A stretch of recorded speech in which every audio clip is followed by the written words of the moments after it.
Bonjour, bienvenue, Place des entrepreneurs, saison 2, le talk de l'UP réalisé avec le soutien de Kedge Business School et Malakoff Humanis.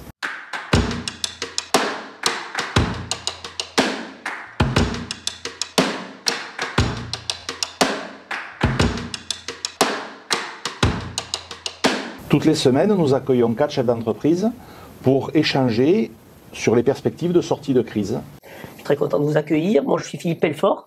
Je suis l'heureux propriétaire et directeur général de CitéPI. On est une ESN basée à La Ciotat, de 380 personnes à peu près, qui opère des services auprès des grands comptes de supervision, d'exploitation, d'administration de serveurs et tout ce qui est poste de travail pour aider les gens à mieux se servir au quotidien de leur système d'information. Frédéric Moschetti, donc moi je suis le dirigeant de la société SMM Events, qui est une société de prestations techniques événementielles qui travaille sur différents grands événements comme le Festival de Cannes, le Grand Prix de France ou l'Olympique de Marseille. Et nous on est à géométrie variable, on passe d'une douzaine à une cinquantaine de personnes en fonction de la saisonnalité. Bonjour, moi je m'appelle Philippe Escurier, je suis le directeur de la société Logimed, qui est une société installée à La Ciotat dans la zone. Et nous sommes spécialisés dans les déménagements avec 2 grands métiers au sein du déménagement. Le déménagement d'entreprise, transfert de locaux sous toute forme, bureaux, ateliers, laboratoires. Et une deuxième partie, déménagement international. Olivia, pour finir. Olivia Romano, société Investon. Alors Investon, c'est 3 activités. Tout d'abord le coworking sur la zone Atelia. Donc c'est un coworking qu'on a spécialisé dans l'immobilier. C'était pas anodin puisqu'on a lancé notre société dans l'immobilier, donc promotion immobilière, assistance à maîtrise d'ouvrage et gestion d'actifs uniquement dans le tertiaire. Pour lancer notre discussion, comment vous avez adapté votre structure, votre vision sur le monde du travail? Ça a fait bouger beaucoup de lignes, à la fois sur un plan de la gestion du management des équipes, mais aussi par rapport à la vision qu'ont de nous nos clients et à quelle fréquence ils souhaitent nous voir. Ils étaient très friands qu'on se déplace et qu'on aille à leur contact. Aujourd'hui, ils se sont beaucoup mieux fait à l'idée de travail à distance et on voit tout le potentiel finalement qu'ont les produits comme Zoom, Teams, etc. avec lesquels on a appris à travailler. Quelquefois, on a mieux travaillé certains sujets avec Teams qu'on le faisait auparavant. Tu le disais bien, on est resté au contact des clients, c'est-à-dire que même si on ne les voyait pas, on était là en visio, on était là au téléphone et on a préparé cette reprise qui, paradoxalement, pour le coup, dans notre activité, reprend très très fort. Donc il a fallu aussi avoir de la flexibilité. Là où avant, il nous fallait 6 mois, 2 mois pour se préparer, maintenant, il faut faire ça en 15 jours. Voilà, les mots, c'est diversifier, rester au contact et rester vraiment flexible. Aujourd'hui, on a de plus en plus de monde, de plus en plus de demandes, beaucoup de demandes pour la location des salles.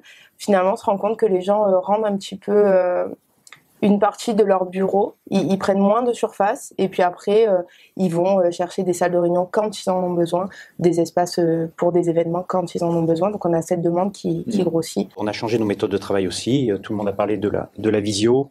Donc nous on a besoin de faire des devis. Jusqu'en 2019, 2020, premier confinement, nous les devis sont précédés d'une visite technique chez les clients, dans les entreprises, pour les machines, etc. Qu'est-ce qu'on fait? C'est des prises de rendez-vous visio. Et on fait les devis à partir de ces visites techniques. L'enjeu pour moi, en tout cas CitéPI, la direction qu'elle prend, c'est de réhumaniser les systèmes d'information, contrairement à ce qu'on peut penser. C'est-à-dire qu'on va vers de la robotisation, de l'automatisation, de plus en plus de numérisation, mais que ce qu'on veut réintroduire à la fin des fins, c'est le contact humain, pour expliquer à des gens comment on se sert du numérique et pour qu'ils aient confiance aussi en le numérique, etc. Il n'y a pas tout ce contact du café et puis après, je veux dire, les réunions, on les fait traîner, on discute des sujets et tout ça, en fait, ça amène, pour ma part dans l'immobilier, beaucoup d'autres sujets. En fait, c'est toute cette partie de réunion qui amène le petit plus qui va faire qu'on va faire l'affaire ou pas. Et donc en visio, c'est vraiment, nous, ça nous sert quand on a presque signé le contrat finalement. Il y a une vraie problématique pour conserver nos meilleurs éléments, il faut leur donner du sens. C'est-à-dire, il y a vraiment ces valeurs, où est-ce qu'on va, pourquoi on vient bosser, quelle est la volonté de l'entreprise, plus qu'avant. Et c'est vraiment comme ça, je pense qu'on va arriver à se sortir de cette crise-là. Trouver cet équilibre aussi chez les salariés, on a évoqué le sujet, entre ceux qui sont isolés chez eux, qui n'ont pas forcément des vies familiales, enfin tout le monde n'a pas la même vie familiale. Certaines personnes, moi j'ai des échanges avec des responsables des DRH, de grandes sociétés, de clients qui sont sur Paris ou sur Lyon, qui ont eu des jeunes en détresse chez eux, ils les ont fait revenir. Finalement aussi, le tout numérique nous engage aussi à raisonner. Il faut savoir qu'aujourd'hui, le numérique, c'est le 3e consommateur mondial d'électricité. Le numérique, c'est 4% des émissions de CO2 au plan mondial. C'est 10%, les data centers, c'est 10% de la consommation française d'énergie. Donc, collectivement aussi, le tout numérique, ok, mais on n'a qu'une planète et tout. Donc, nous, on veut travailler en tant que SN sur la sobriété numérique. Mais de toute manière, ce sera toujours gagnant, parce que par exemple, les déplacements professionnels, à l'avenir, seront moins nombreux. Les déplacements longue distance, par l'avion, voilà, par des moyens de transport qui consomment seront quand même, de ce point de vue-là, tout le monde a fait le constat, et ça se poursuivra dans les années à venir.